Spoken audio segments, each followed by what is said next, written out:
Total aset industri asuransi syariah pada tahun 2022 mencatatkan pertumbuhan sebesar 2,32% menjadi Rp43,01 triliun dibandingkan dengan posisi tahun 2021 sebesar Rp42,04 triliun.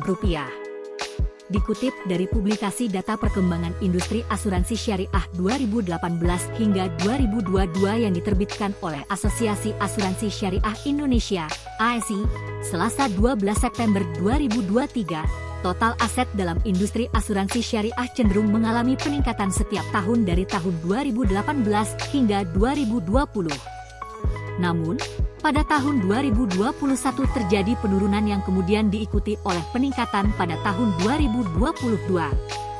Posisi aset industri asuransi syariah pada tahun 2018 tercatat Rp41,06 triliun, lalu meningkat sebesar 9,22%, yang mendorong total aset naik menjadi Rp44,85 triliun pada tahun 2019.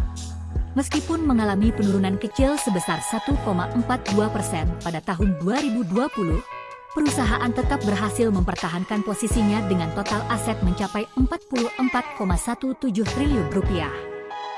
Pada tahun 2021 menjadi tahun penuh tantangan dengan penurunan sebesar 5,05%, sehingga total aset mencapai Rp42,04 triliun.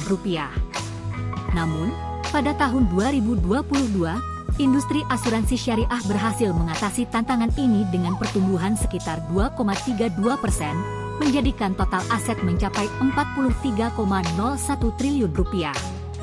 Dinamika ini dapat mencerminkan fluktuasi dalam kondisi ekonomi, perubahan dalam regulasi industri, atau faktor-faktor lain yang memengaruhi kinerja industri asuransi syariah.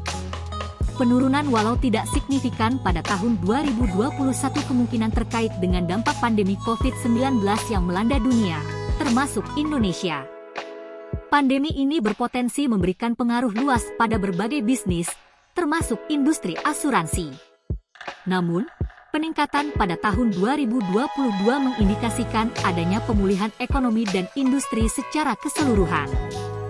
Peningkatan total aset juga mencerminkan kesuksesan perusahaan asuransi syariah dalam mengelola portofolio investasi perusahaan atau dapat juga menunjukkan pertumbuhan jumlah nasabah serta tingkat kepercayaan masyarakat yang semakin meningkat terhadap produk-produk asuransi syariah.